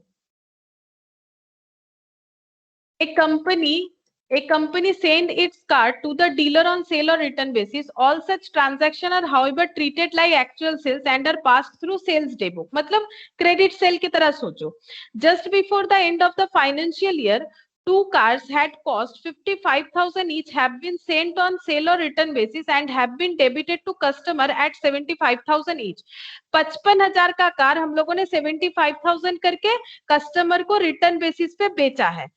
Cost of goods line with customer, customer के पास अगर हम लोग बोले कि कितने कॉस्ट का हमारा प्रोडक्ट पड़ा हुआ है, मतलब कार जो उनके पास है उसका कॉस्ट कितना है, बताओ कॉस्ट कितना होगा? 55,000। 55,000 का 2 है ना कार, तो 55,000 का 2 है, 2 कार्स, तो 55,000 इंटू कितना हो जाएगा? 2। 55,000 1,10,000। 1,10,000, करेक्ट, 1,10,000 होगा, 55,000 नहीं होगा क्योंकि 2 कार है। अगर 1 कार होता तो 55,000 होता। अच्छा, क्वेश्चन नंबर 7 देखो। A trader has credited certain items of sale on approval base at aggregating 60,000 to sales account, ठीक है, तो 60,000 sales account में लिखा है यानी casual sales है. Of these goods of the value 16,000 have been returned and taken into inventory at cost 8,000. तो 60,000 में से 16,000 का प्रोडक्ट रिटर्न हो गया और इसको हम लोगों ने इन्वेंट्रीज दिखाया 8,000 पे. 16,000 का प्रोडक्ट का कॉस्ट है 8,000. दो the record of return was omitted in the accounts, हम लोगों ने रिटर्न का एंट्री नहीं किया. In respect of another parcel of 12,000 जिसका कॉस्ट है 6,000, the period of approval did not expire. Period जो है अप्रूवल का वो अभी तक एक्सपायर्ड नहीं हुआ. On closing date, closing date मतलब जिस दिन अकाउंट क्लोज हो रहा है. Cost of goods lying with customer, तो बताओ कस्टमर के पास कितने का गुड्स पड़ा हुआ है उसका कॉस्ट बताओ. बताओ उसका कॉस्ट कितना होगा, बताओ कितना होगा. यहाँ पर क्या बोला है, ट्रेडर ने 60,000 का प्रोडक्ट बेचा था अप्रूवल बेसिस पे जिसमें से 16,000 का गुड्स रिटर्न हो गया. ठीक है, 16,000 का रिटर्न हो गया तो मार्केट में सेलेबल वाला गुड्स कितना बच रहा है, ये कितना बचेगा 60,000 माइनस 16,000, तो ये 44,000 का बच रहा है. और इसका बोल रहा है टेकन इनटू इन्वेंट्री से, इसका कॉस्ट इन लोगों ने रिकॉर्ड कर लिया है, इसको कॉस्ट में भी दिखा दिया. इसका कॉस्ट 8,000 था जो रिटर्न हुआ तो रिटर्न का एंट्री डाल दिया होगा इन लोगों ने. और उसके बाद बोल रहा है कि रिटर्न का एंट्री डालने भूल गया, दो the record of the return was omitted in the accounts, वो भूल गया है रिटर्न का एंट्री डालने, तो कोई प्रॉब्लम नहीं है. इसके साथ हमारा क्या है, हमें तो पूछा है कि क्लोजिंग स्टॉक कितना दिखेगा. अब कस्टमर के पास कितना क्लोजिंग स्टॉक है, हम लोगों ने अपना रिटर्न एंट्री नहीं डाला वो हमारा प्रॉब्लम है, लेकिन कस्टमर से तो आ गया स्टॉक हमारे पास क्योंकि उसने रिटर्न कर दिया. In respect of another person, दूसरा पार्सल था इसमें से 12,000 वाला जिसका कॉस्ट था 6,000, वो अप्रूवल अभी तक नहीं मिला, अप्रूवल का टाइम भी एक्सपायर नहीं हुआ, तो हम लोग closing stock line with customer कितना दिखाएंगे बताओ. 6,000. 6,000, क्योंकि क्लोजिंग स्टॉक जो कस्टमर के पास पड़ा हुआ है वो तो 6,000 वाला है जिसका अभी भी अप्रूवल नहीं मिला है, 6,000 वाला है. और जो 16,000 वाला था वो तो रिटर्न कर दिया है, हम लोगों ने एंट्री नहीं किया, वो हमारा प्रॉब्लम है. अच्छा 8th नंबर देखो, under sales or return or approval basis the ownership of is goods passed only. ownership कब ट्रांसफर होता है, when the retailer gives his approval, जब रिटेलर बोलता है कि हाँ मुझे प्रोडक्ट रखना है. if the goods are not returned within the specified period, both A and B. Both A and B होगा, क्योंकि अगर हम लोग अपना अप्रूवल नहीं देते हैं और टाइम एक्सपायर्ड कर जाता है तो भी सेलर यही मानेगा कि वो सेल हो गया है प्रोडक्ट. या फिर अगर हम लोग अपना अप्रूवल दे देते हैं तो भी हम लोग तो भी सेलर जो है वो मानेगा कि सेल हुआ है. तो बोथ ए एंड बी होगा आंसर. अच्छा 9th नंबर में देखो, under sales or return approval basis when transaction are few, अगर कम ट्रांजैक्शन हो रहा है, the seller while sending the goods treat them as, बताओ अगर कम क्वांटिटी में हम लोग अप्रूवल बेसिस का सेल करते हैं वो कौन सा सेल होता है, एन ऑर्डिनरी. हाँ ऑर्डिनरी सेल तो होता है, लेकिन इसमें ऑर्डिनरी सेल के साथ दो लैंग्वेज है, एक है ordinary sale but no entry is passed, गलत बात है, हम लोग क्रेडिट सेल की तरह सेल्स डे बुक में एंट्री करते हैं. तो an ordinary sale and entry for normal sale is passed in the books, कौन से बुक्स में, सब्सिडियरी बुक्स, सेल वाला. अच्छा 10th नंबर देखो, अंडर सेल्स और रिटर्न और approval when transaction are few and the seller at the end of the accounting year reverse the sales entry, हम लोगों ने few transaction का record किया था मतलब कैजुअल सेल वाला, और उसके बाद इसको रिवर्स कर दिया, सेल कैंसिल कर दिया, then what will be the accounting treatment for the goods written by the customer on subsequent date. तो उसके बाद इसका क्या एंट्री होना चाहिए, अगर हम लोगों ने अपना सेल कैंसिल कर दिया है और उसके बाद अगर कस्टमर बोल रहा है कि हम लोग गुड्स लेंगे तो हमें कोई भी एंट्री नहीं करना चाहिए. देखो क्या बोला है, under sales or return approval basis when transaction are few and the seller at the end of the accounting year reverse the sales entry, मतलब मैंने डेटर टू सेल किया था, जब ईयर एंड आया तो मैंने सेल्स टू डेटर कर दिया क्योंकि मुझे अप्रूवल नहीं पता चला. Then what will be the accounting treatment for the goods returned by the customer on a subsequent date. Year end के बाद कस्टमर मुझे रिटर्न कर रहा है, इसके पहले मुझे नहीं बताया था। जैसे लास्ट क्वेश्चन में मिस्टर वाई वाला कंडीशन, मिस्टर वाई का अप्रूवल टाइम नहीं आया, मेरा ईयर एंड आ गया, मैंने रिवर्स एंट्री डाल दिया। अब मिस्टर वाई रिटर्न करे तो मुझे कुछ करना ही नहीं है, क्योंकि मैंने सेल्स टू डेटर जैसे किया वो तो कैंसिल हो गया, तो फिर रिटर्न का अलग से कोई एंट्री करने का जरूरत ही नहीं है। तो 10th का कितना हो जाएगा, ए हो जाएगा। ए में क्या बोला है, no entry will be passed for such return of goods, तो कोई एंट्री करने का जरूरत नहीं है। अच्छा, अब यहाँ पर कुछ प्रैक्टिकल क्वेश्चंस है। देखो क्वेश्चन नंबर 1 यहाँ पर क्या बोला है, देखो क्वेश्चन नंबर 1 में, A firm send goods on sales or return basis, customer having the choice of returning the goods within a month, एक महीने के अंदर गुड्स रिटर्न करना है। During May 2020 the following are the details of goods sent, ये सब details दिया हुआ है। ये देखो डेट 2 तारीख, 8 तारीख, 12, 18, 20, 27, ठीक है, ये सब 22 में 8 में ये सब डेट दिया हुआ है। कस्टमर का नाम दिया हुआ है PBQDER, और उनका वैल्यू दिया हुआ है कितना कितना उन लोग को भेजा गया है product. With in the stipulated time P and Q return the goods, P और Q जो है उन्होंने गुड्स रिटर्न कर दिया। BD is signified that they have accepted the goods, और B डी और ई इन्होंने बोला है कि गुड्स ले लेंगे। So in the books of the firm the sale or return account and customer P for sale or return account on 15 June 2020। तो हमें क्या करना है, अकाउंट बनाना है, सेल और रिटर्न अकाउंट। ठीक है, तो सेल और रिटर्न अकाउंट बनाते हैं।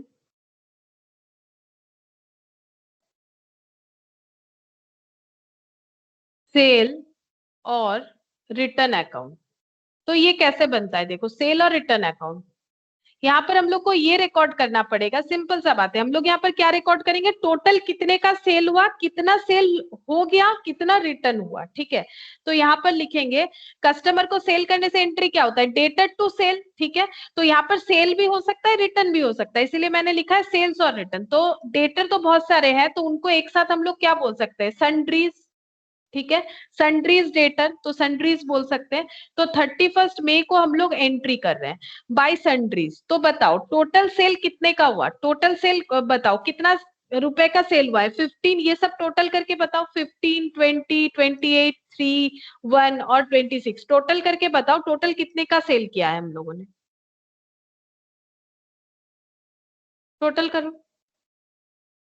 15,000, 20,000, 28,000, 3,000, 1,000, 26,000, कितना हो रहा है, 93,000। देखो 93,000 का टोटल सेल्स हुआ, डेटर टू सेल की तरह ही एंट्री हुआ। यहाँ पर लिखेंगे goods sold on return basis, इतने का हम लोगों ने सेल किया। अच्छा, अब पूरा सेल नहीं हुआ, कुछ सेल ऐसा है जो कि रिटर्न हो गया है, तो रिटर्न का एंट्री क्या होता है, सेल्स अकाउंट डेबिट, क्या होता है, sales return account debit to क्या हो जाता है, टू कस्टमर का नाम लिखते हैं जिन्होंने रिटर्न किया है, तो यहाँ पर भी लिखेंगे सन्ड्रीज। ठीक है, सन्ड्रीज, यहाँ पर लिखेंगे रिटर्न।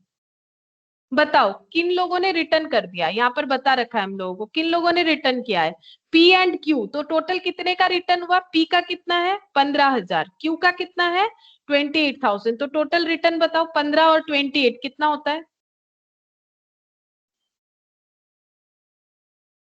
43,000। और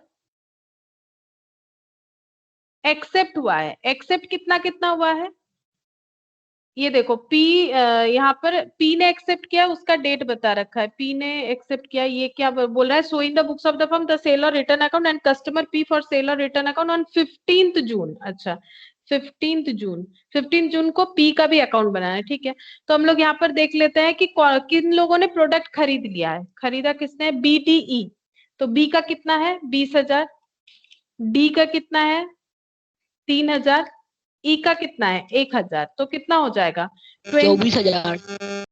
24,000। तो यहाँ पर लिखते हैं सेल्स 24,000। ठीक है, तो इतने का सेल हो गया। तो बताओ 93,000 का हम लोगों ने सेल किया था, सेल ऑन अप्रूवल बेसिस में, जिसमें 43,000 रिटर्न हो गया, 24,000 सेल हो गया, तो कितना अभी भी बचा हुआ है अप्रूवल के लिए, माइनस करके बता दो, बैलेंसिंग फिगर जो आएगा 26,000, टू बैलेंस CD, ठीक है। इतना जो है ये हमारा बचा हुआ है, इसका अभी भी अप्रूवल नहीं मिला, मतलब रिटर्न होगा कि बिकेगा इसका कुछ भी पता नहीं चल रहा है। अच्छा, और हमें बोला है P का अकाउंट बनाने के लिए। तो P कौन है? P हमारा कस्टमर है, तो P अकाउंट कैसे बनाएंगे? P डेटर है, तो डेटर को हम लोगों ने सेल किया होगा, तो क्या एंट्री होता है? डेटर टू सेल होता है, ठीक है। तो यहाँ पर लिखेंगे डेटर टू सेल्स, और ये सेल कैसा सेल है? सेल और रिटर्न वाला सेल है, debtor to cell or return. तो कितना का सेल हुआ था? P को देख लेते, 15,000 का, ठीक है। और P ने प्रोडक्ट खरीदा या रिटर्न कर दिया? देखो यहाँ पर P&Q रिटर्न द गुड्स, इन लोगों ने रिटर्न कर दिया, तो रिटर्न होने से क्या एंट्री होगा? Return account debit to P, तो बाई सेल्स रिटर्न कितना हो जाएगा? 15,000। बस ये छोटा सा अकाउंट बनाना था।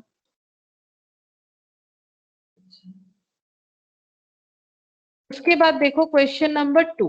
क्वेश्चन नंबर 2 में क्या बोला है? On 31st December 2020 goods sold at a sale price of 3,000 were lying with customer. अच्छा, कस्टमर के पास पड़ा हुआ है 3,000 का प्रोडक्ट, ठीक है, गुड्स पड़ा हुआ है। Ritu to whom this goods were sold on sale or return basis were recorded as actual sales. अच्छा, रीतू बोल के कोई कस्टमर है, इनको हम लोगों ने 3,000 का प्रोडक्ट बेचा था, जिसे एक्चुअल सेल्स की तरह ट्रीट किया था, बट वो रिटर्न बेसिस वाला सेल था।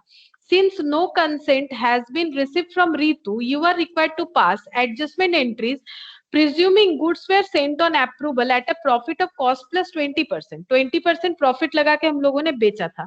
Present market price 10% less than the cost price. हम लोग को क्या करना है? एप्रोप्रिएट एडजस्टमेंट एंट्री डालना है, क्योंकि हमारा ईयर एंड आ चुका है। तो ईयर एंड आ चुका है, तो सबसे पहले सेल कैंसिल करना पड़ता है, उसके बाद उसका क्लोजिंग स्टॉक की तरह रिकॉर्डिंग करना पड़ता है एज ए क्लोजिंग स्टॉक। तो पहले सेल को कैंसिल करेंगे। तो कस्टमर कौन है? तो पहले सेल कैंसिल करने से सेल्स अकाउंट डेबिट हो जाएगा, सेल्स अकाउंट डेबिट, और कस्टमर को रिवर्स एंट्री डालेंगे ना, सेल का होता है डेटर टू सेल, इसका हो जाएगा sales to debtor to Ritu. 3,000 का सेल हम लोग कैंसिल करेंगे, और ये इतना प्रोडक्ट को हम लोग अपना क्लोजिंग स्टॉक दिखाएंगे। तो inventories lying with Ritu, Ritu के पास जो है, टू ट्रेडिंग। अब बताओ इसका क्लोजिंग स्टॉक का वैल्यू कितना होगा? क्योंकि बोला गया, अच्छा 20% प्रॉफिट लगा के भेजा गया था, 20% प्रॉफिट, कॉस्ट प्लस 20%। ये देखो यहाँ पर दिखाते हैं अभी जो मैंने तुम लोग को सिखाया। तो कॉस्ट कितना है? 20, और ये क्या बोला है? बोला है कि कॉस्ट प्लस 20%, तो कॉस्ट 100 हो जाएगा, और प्रॉफिट कितना हो गया? 20, मतलब 20/100, तो ये कितना हो जाएगा? 1/5। तो 1/5 अगर 1 रुपीज अगर प्रॉफिट है तो 5 रुपीज कॉस्ट है, 1 रुपीज अगर प्रॉफिट है तो 5 रुपीज कॉस्ट है। तो सेलिंग प्राइस पे कैलकुलेट करेंगे, क्योंकि मुझे इस प्रोडक्ट का सेलिंग प्राइस पता है, कॉस्ट नहीं पता है, वही तो ढूंढना है। तो 1 रुपए प्रॉफिट है तो कॉस्ट 4 रुपए होगा, क्योंकि कॉस्ट तो हमेशा कम होता है ना सेलिंग प्राइस से, तभी तो प्रॉफिट लगा के बेचते हैं। और अगर लॉस होगा तो वो बात अलग है, कि 5 रुपए का प्रोडक्ट मैंने मान लो 4 रुपए में बेचा, तो वो मेरे लिए लॉस है। तो सेलिंग प्राइस उस केस में 4 रुपीज होता है, तो मेरा लॉस हो जाएगा 1 रुपीज। लेकिन नॉर्मली कॉस्ट और प्रॉफिट मिलके ही तो सेलिंग प्राइस होता है। तो प्रॉफिट 1 रुपए, ये कांस्टेंट है, प्रॉफिट किसी भी हालत में चेंज नहीं होता है। लेकिन अगर हम लोग कॉस्ट के ऊपर देखते हैं तो वो ज्यादा दिखता है, और अगर हम लोग उसे सेल के ऊपर देखते हैं तो वो कम दिखता है। तो ये देखो 1/4 ऑन सेलिंग प्राइस, तो इस पे 1/4 लगाओ, 3,000 पे 1/4 डायरेक्टली लगा लो, हो जाएगा 3,000 पे 1/4। हाँ, प्रॉफिट पता चल जाएगा। तो ये हो गया 2,500, तो नहीं 7,500 हो रहा है। नो मैम 2,500, 3,000 है ना। हाँ, तो 750 हो रहा है प्रॉफिट, 750 हो रहा है ना, तो 2 to 5। 3,000 में से माइनस करके, हाँ, 3,000 में से माइनस करके 2,250 आ रहा है। ये देखो इतना प्रॉफिट आ रहा है, ये प्रॉफिट आ गया, ठीक है। 3,000 में अगर 750 प्रॉफिट है तो कॉस्ट कितना? 50 आ रहा है मैम, 10% मार्केट प्राइस माइनस करने के बाद। अच्छा, तो मेरा प्रॉफिट गलत आ गया है क्या? 1 मिनट रुको, प्रॉफिट तो मैंने ठीक ही लिखा है, 1/5 ऑन, ये क्या लिखा है मैंने? 1/5 ऑन कॉस्ट लिखा है, कॉस्ट प्लस 20%, तो 15, 3000, ये तो सेलिंग प्राइस ही दिया है, ठीक है। 1/5, मैम 1/5 और आप लिखे ओ 1/4, 3000। अच्छा अच्छा, ये तो गलत लिखा है ना मैंने। सेलिंग प्राइस कितना हो जाएगा, 6 हो जाएगा। वो 1 रुपया प्रॉफिट, 5 रुपया कॉस्ट, तो सेलिंग प्राइस 6 रुपया हो जाएगा ना। तो ये 1/6 हो जाएगा, ये देखो ये 1/6 हो जाएगा। 3000 इंटू 1/6, तो ये 500 हो जाएगा प्रॉफिट, ठीक है। तो 3000 का जो प्रोडक्ट है उसका कॉस्ट प्राइस कितना हो जाएगा, 3000 का सेलिंग प्राइस है और उसमें प्रॉफिट 500 है, ठीक है। प्रॉफिट अगर 500 है तो उसका कॉस्ट प्राइस होना चाहिए 2500, लेकिन यहाँ पर और एक पॉइंट भी बताया हुआ है क्वेश्चन में कि 10% मार्केट प्राइस कम हो गया है, तो इसका कैलकुलेशन कैसे होता है देखो। तो कॉस्ट हमें पता चल गया 3000 माइनस 500, दैट इज 2500, लेकिन मार्केट में इसका जो प्राइस है वो 10% और भी कम चल रहा है, तो लेस करेंगे 10% in reduction, 10% reduction in price.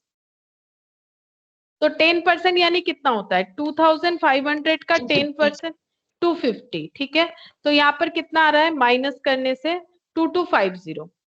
ये प्राइस जो है मार्केट में इतना कम हो गया है, तो एस 1, अगर तुम लोगों ने 11 में ये चीज देखा होगा, किसी किसी फाइनल अकाउंट्स में कॉस्ट और मार्केट प्राइस दो दिया हुआ रहता है क्लोजिंग स्टॉक का।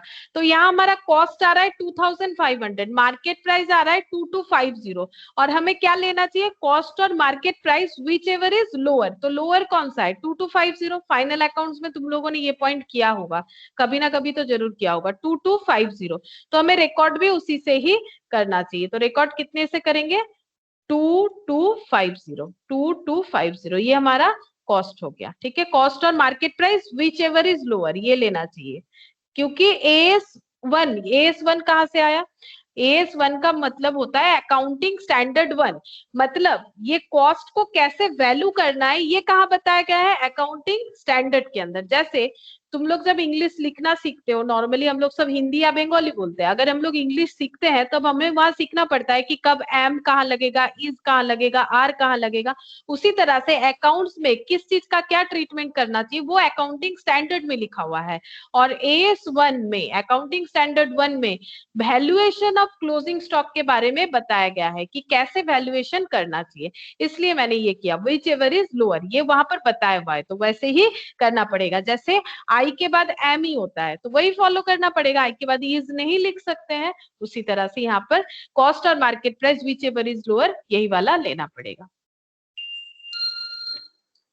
अच्छा, और इसके बाद ये वाला देखो, क्वेश्चन नंबर 3, ये लास्ट है। देखो क्वेश्चन नंबर 3 में जो था न्यूमरसली वाला, ठीक है। तो यहाँ पर ये क्वेश्चन मैंने पहले भी तुम लोग को रीड करके दिखाया। पार्टी का नाम है, यहाँ पर दिया हुआ है कितने कितने प्रोडक्ट भेजे गए हैं और उन लोगों के रिगार्डिंग क्या क्या इंफॉर्मेशन है, किसने प्रोडक्ट रखा, किसने रिटर्न कर दिया, किसने अभी तक कुछ नहीं बताया। लेकिन जो भी डिसीजन लेना है 15 दिन के अंदर लेना पड़ेगा। हमें प्रिपेयर करने बोला है goods on sale or return or sold and return day book और goods on sale or return account, ठीक है। ये देख लो, एकदम इजी है, इसको क्या करना है देखो। In the books of X, in the books of X, goods on sales or return or sold and return book, जो नाम दिया हुआ था वही मैंने यहाँ पर लिख दिया, ठीक है। अच्छा, अब ये कैसे बनेगा देखो, यहाँ पर हम लोग लिखेंगे डेट,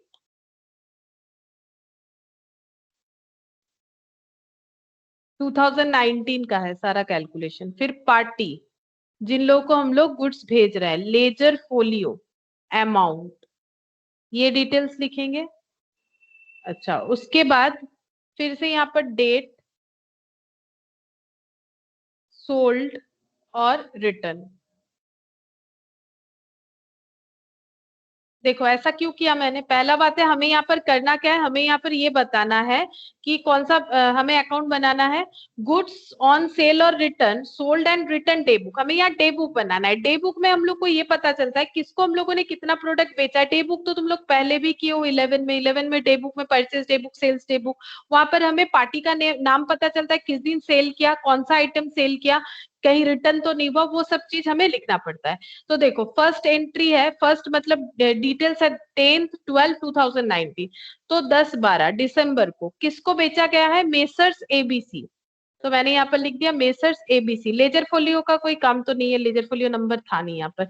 कितने का, 10,000 का, ठीक है। तो यहाँ पर लिख दिया 10,000। अब क्या बोला है, 15 दिन के अंदर हमें बता देना है, नहीं बताएंगे तो उसे सेल ट्रीट करेंगे। तो 15 दिन कब कंप्लीट होगा, अगर मैंने 10 तारीख को भेजा है तो 15 दिन कब कंप्लीट 25 होगा, 25 को। 10 तारीख को मैंने भेजा है, 15 दिन बाद मुझे कंफर्मेशन देना है, 15 दिन के अंदर, ठीक है। तो 25 तारीख के अंदर मुझे बताना है, लेकिन 31 दिसंबर 2019 तक इन्होंने कुछ नहीं बताया, तो क्या करना है, सेल सेल ट्रीट करेंगे। सोचो ना, अगर तुम लोगों ने ऑनलाइन में कुछ गुड्स परचेस किया 10/12/2019 को और 15 दिन चला गया, 15 दिन तो 25 तारीख को खत्म होने वाला, तो तुम लोगों ने कुछ नहीं बताया, तो फिर मिंत्रा उसको सेल बोल के रिकॉर्ड कर लेगा। 31 दिसंबर तक कोई इन्फॉर्मेशन नहीं आया, तो फिर हम लोग क्या करेंगे, यहाँ पर 25 तारीख को इनको कंफर्मेशन देना था, इन्होंने कुछ नहीं बताया, तो हम लोगों ने 25 तारीख को ही इसे सेल बोल के रिकॉर्ड कर लिया। तो इसका रिटर्न का कोई सिस्टम नहीं है, इसमें रिटर्न एप्लीकेबल नहीं हुआ। 12/12/2019, तो 12/12, ठीक है। किसको भेजा है, मेसर्स डीईएफ को। देखो मेसर्स डीईएफ नाम दिया हुआ है, पार्टी का नाम। 15,000 का प्रोडक्ट बेचा गया है, 15,000। अच्छा, अब रिटर्न किया है इन लोगों ने 16 तारीख को। देख लो स्पेसिफाइड टाइम के अंदर कर दिया क्या, 12 तारीख से 15 दिन अगर बाद इन लोग को बताना था तो कब बताना था, 12 तारीख से 15 दिन, 27 27 दिसंबर को। लेकिन इसके पहले ही क्या बता दिया है, हाँ पहले ही बता दिया, 16 तारीख को रिटर्न ही कर दिया, बोला है नहीं लेना है। तो 16 तारीख को लिख देते हैं। रिटर्न के कॉलम में कितना लिखे, जितना रिटर्न किया, फुल्ली रिटर्न किया है, कुछ तो बताया नहीं है पार्टली रिटर्न का। फिर 15 तारीख को मेसर्स जीएचआई, 15 तारीख को मेसर्स जीएचआई, लेजर फोलियो तो कुछ नहीं होगा, कितने का, 12,000 का, 12,000 का प्रोडक्ट बेचा गया था। अब क्या बताया है, देखो गुड्स वर्थ 2,000 रिटर्न ऑन 20 तारीख को रिटर्न किया। बताओ स्पेसिफाइड टाइम कब था, 15 तारीख से, और 15 दिन कितना होगा, 30 तारीख के अंदर बताना था। इन लोगों ने कब बताया, 20 तारीख के अंदर ही डिसीजन लिया है, ठीक है। तो फिर जो बोलेंगे वो मानना पड़ेगा। तो 20 तारीख के अंदर इन्होंने बताया कि 2,000 का प्रोडक्ट हम लोग रिटर्न करने वाले, 2,000 रिटर्न, अच्छा पूरा नहीं रिटर्न कर रहे हैं। 20 तारीख को इन्होंने बताया कि 2,000 का हम लोग रिटर्न कर रहे हैं, बाकी के बारे में कुछ नहीं बताया। तो बताओ बाकी का क्या करें, 10,000। हाँ तो बाकी सेल 10,000, ठीक है। अच्छा उसके बाद 15 तारीख के बाद 20 तारीख, 20 तारीख को क्या हुआ है, देखो मेसर्स डीईएफ 16,000, फिर से इन लोग को 16,000 का हम लोगों ने बेचा है।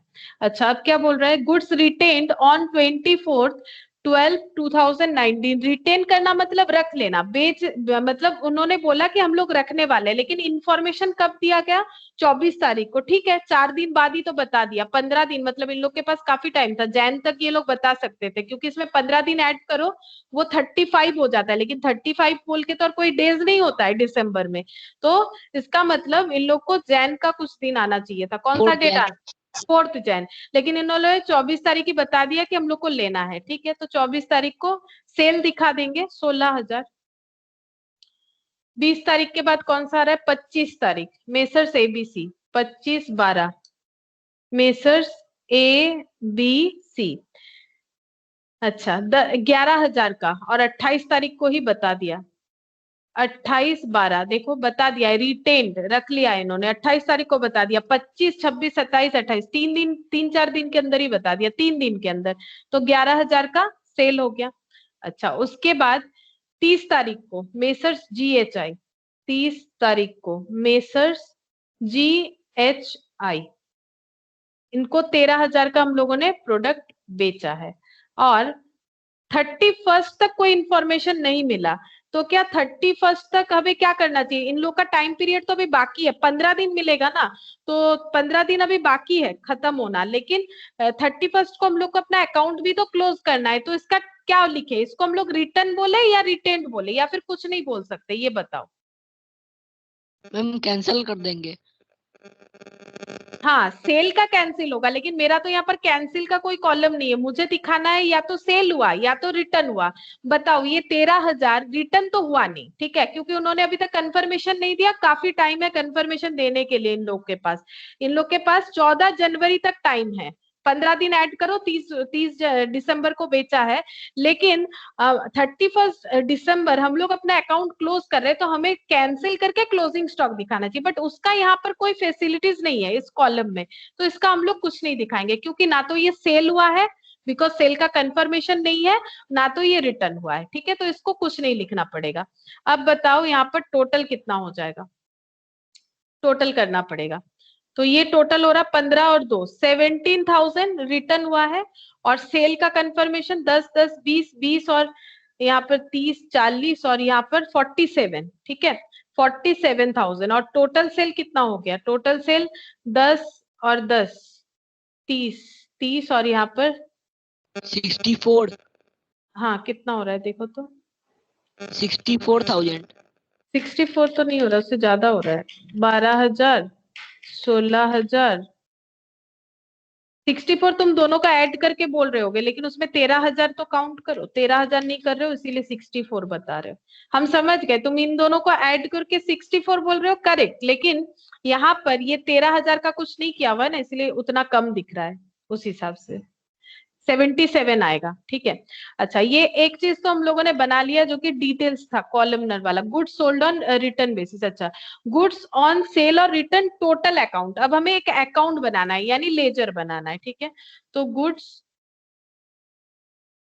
Goods on sale or return account,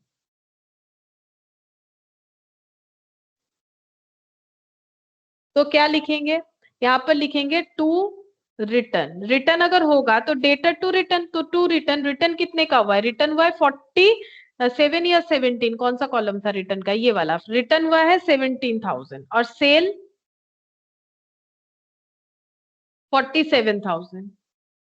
अच्छा, और बेचा गया कितना? 77,000। तो by goods Saint on approval basis 77,000। 77,000 में 47,000 का सेल हो गया, 17,000 रिटर्न हो गया। एक ही प्रोडक्ट ऐसा है जिसका कंफर्मेशन नहीं मिला, वो टू बैलेंस सीडी में आना चाहिए। वो कितना आना चाहिए? अगर हम लोग नहीं भी करते तो हमें पता है यहाँ पर 13,000 ही आना चाहिए।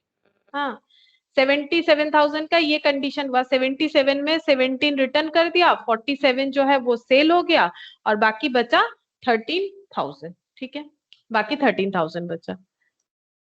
इसके साथ ये वाला आई थिंक, हाँ, ये कंप्लीट हो गया, ये यहाँ पर नीचे दिया हुआ है, ये पूरा मैंने इसका जो